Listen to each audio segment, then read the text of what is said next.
আসসালামু আলাইকুম ভিউয়ার্স, হেসেল ঘরের আরও একটি নতুন রেসিপি দেখার জন্য আপনাদের সবাইকে আমন্ত্রণ জানাচ্ছি। আজকে আমি আপনাদেরকে এমন একটি ইন্টারেস্টিং রেসিপি করে দেখাবো, বিশেষ করে এই রেসিপিটি বাচ্চাদের ভীষণ পছন্দ। তো তাহলে চলুন আর কথা না বাড়িয়ে আমরা রেসিপিটি ঝটপট দেখে নিই।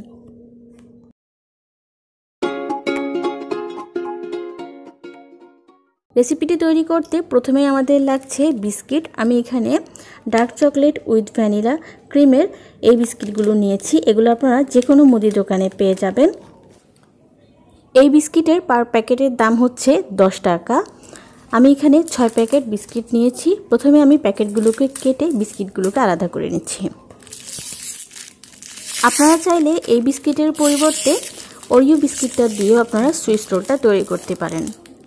ভিউয়ার্স, আপনারা নিশ্চয়ই এতক্ষণে বুঝতে পেরেছেন আমি কোন রেসিপি করতে যাচ্ছি। যারা এখনও পর্যন্ত বুঝতে পারেননি তাদের উদ্দেশ্যে বলছি, আজকে আমি আপনাদেরকে চকলেট বিস্কিট দিয়ে সুইস রোল তৈরি করে দেখাবো।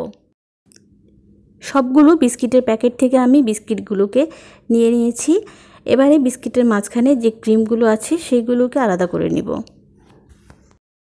ভিউয়ার্স, বিস্কিটের মধ্যে যে ক্রিমটা দিয়েছে তা খুবই সামান্য। আমার মনে হয় না আমি এটা দিয়ে আমার সুইস রোলের কাজ চালাতে পারবো। তারপরও আমি আলাদা করে নিচ্ছি, দেখি কতটুকু কি করতে পারি। বিস্কিটের মধ্যে থেকে ক্রিমটাকে আলাদা করে নেওয়ার পর আমি সবগুলো বিস্কিট এখানে আলাদা করে নিয়েছি। ভিউয়ার্স, দেখেন 6 প্যাকেট বিস্কিটের মধ্য থেকে এইটুকু ক্রিম বের হয়েছে। এবার আমি এটাকে অল্প পরিমাণে কুসুম গরম দুধ দিয়ে কিছুক্ষণের জন্য ভিজিয়ে রাখবো। যদিও এটা দিয়ে আমার কিছুই হবে না, তারপরও আমি অল্টারনেটিভ একটা ওয়ে বের করা পর্যন্ত এটাকে এইভাবেই রেখে দিব। এদিকে আমি যে বিস্কিটগুলোকে আলাদা করে রেখেছিলাম সেগুলোকে একটি ব্লেন্ডারে অথবা শিলপাটায় বেটে এইরকম গুঁড়ো তৈরি করে নিব। বিস্কিটগুলোকে গুঁড়ো করে নেওয়ার পর আমি এর মধ্যে অল্প অল্প পরিমাণে কুসুম গরম দুধ দিয়ে একটি মসৃণ ডো তৈরি করে নিব। ভিউয়ার্স, এখানে খুব বেশি লিকুইড দুধ বা বেশি সময় ধরে মথার কোনো প্রয়োজন নেই। আপনারা ভিডিওতে যতক্ষণ দেখতে পেলেন ঠিক ততটুকু সময়ের মধ্যে আমার একটা পারফেক্ট ডো তৈরি হয়ে গেছে। আমি এর মধ্যে কোনো এক্সট্রা তেল বা ঘি কিছুই ব্যবহার করিনি। আর আমার হাতটা দেখেন প্রায় পরিষ্কার হয়ে গেছে। বিস্কিটের মধ্যে থাকা বাটাটা দিয়ে আমাদের একটি মসৃণ ডো তৈরি হয়ে গেছে। এরপরে আমি এখানে একটি প্লাস্টিকের ব্যাগ নিয়েছি। আমরা শপিং করার সময় মাঝে মাঝে এরকম ব্যাগ কিন্তু আমরা পাই। তো এর মধ্যে আমি তৈরি করা ডোটাকে ঢুকিয়ে দিয়েছি। এবার হাতের সাহায্যে আলতোভাবে চ্যাপটা করে নিয়ে রুটি বেলার যে বেলুনি থাকে সেটা দিয়ে সমান করে বেলে নিচ্ছি। আমরা রুটি যেভাবে তৈরি করি সেইভাবে আমরা বেলুনটাকে এভাবে ঘুরিয়ে ঘুরিয়ে চারকোনা আকৃতির একটা রুটির মতো তৈরি করে নিব। এরকম চারকোনা আকৃতির একটা রুটি তৈরি হয়ে গেলে আমরা প্লাস্টিকের ব্যাগের উপরে যে পোর্শনটা আছে সেটাকে এভাবে হাতের সাহায্যে আস্তে আস্তে টেনে আলাদা করে নিব। এই কাজটা খুবই সাবধানে করতে হবে, কারণ প্লাস্টিকের ব্যাগের উপরের পোর্শনটা যদি বেশি ছেঁড়া যায় বা কম ছেঁড়া যায় তাহলে কিন্তু আমাদের ডোর উপরে ক্রিমটা বসাতে সমস্যা হয়ে যাবে। যতটা সম্ভব আমি প্লাস্টিকের ব্যাগের উপরের পোর্শনটাকে আলাদা করে নিয়েছি। তো এদিকে আমি বিস্কিটের মধ্য থেকে যে ক্রিমটাকে আলাদা করে রেখেছিলাম সেটি এখন এই পর্যায়ে এসেছে। তো আসলে এটা দিয়ে আমার কোনো কাজই হবে না, তো এটাকে আমি একেবারেই সরিয়ে ফেলছি।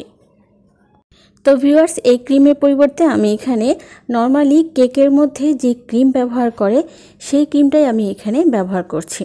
তো এখানে আমি কেকের যে ক্রিমটা নিয়েছি সেটাকে চারকোনা যে শীটটা তৈরি করলাম তার মধ্যে খুব ভালোভাবে লাগিয়ে নিব। আপনি যত বেশি ক্রিম ব্যবহার করবেন সুইস রোলটা কাটার পর দেখতে তত বেশি সুন্দর লাগবে। আর আমি এখানে হোয়াইট কালারের ক্রিম ব্যবহার করেছি। আপনারা চাইলে পিঙ্ক, রেড বা পছন্দ মতো যে কোনো কালারের ক্রিম ব্যবহার করতে পারেন। ভিউয়ার্স, আপনারা নিশ্চয়ই খেয়াল করেছেন আপনাদের সাথে আমি কথা বলতে বলতে আমি শীটটাকে এইভাবে ঘুরিয়ে ঘুরিয়ে লম্বা একটা রোলের মতো করে তৈরি করে নিয়েছি। এবারে শীটের নিচে প্লাস্টিকের প্যাকেটের যে পোর্শনটা ছিল সেটি দিয়েই আমরা রোলটাকে এইভাবে পেঁচিয়ে নিব। ভিউয়ার্স, আপনাদের কাছে যদি এই টাইপের প্লাস্টিকের প্যাকেট না থাকে তাহলে আপনারা চাইলে বাটার পেপার বা ফয়েল পেপার দিয়েও কাজ চালিয়ে নিতে পারেন। এবারে এই রোলটাকে আমি 2 থেকে 3 ঘন্টার জন্য ফ্রিজের নর্মাল পোর্শনে রেখে দিব। ফিরে আসলাম 3 ঘন্টা পর। এবারে আমরা সুইচ রোলের উপর থেকে প্লাস্টিকটাকে খুলে নিব।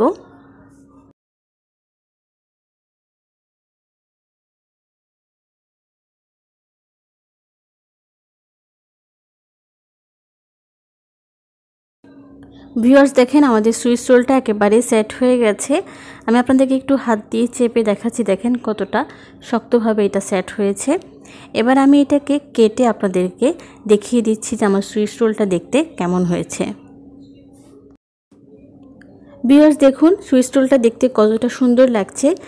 হোয়াইট ক্রিমের পরিবর্তে আপনারা যদি কালারফুল ক্রিম ব্যবহার করেন তাহলে এটা দেখতে আরও অনেক বেশি সুন্দর লাগবে। শুরুতেই বলেছিলাম রেসিপিটি বাচ্চাদের খুবই পছন্দের। আমি তো প্রায় বাসায় তৈরি করি, কারণ আমার বাসায় যেহেতু ছোট বাচ্চা আছে তার বায়না আমাকে রাখতেই হয়। আপনারাও বাসায় এইভাবে সুইচ রোল বানাতে পারেন আর আমাকে কমেন্ট করে জানাতে পারেন আপনাদের সুইচ রোলটি খেতে কেমন হয়েছে। আশা করছি আমার আজকের রেসিপিটি আপনাদের সবার কাছে ভালো লেগেছে। ভালো লাগলে প্লিজ আমার রেসিপিটি শেয়ার করে দেবেন। আর যারা এই প্রথম আমার চ্যানেলে এসেছেন তাদের সবাইকে আমার চ্যানেলটি সাবস্ক্রাইব করার অনুরোধ করছি। আজকে এখানেই বিদায় নিয়ে নিচ্ছি। আল্লাহ হাফেজ।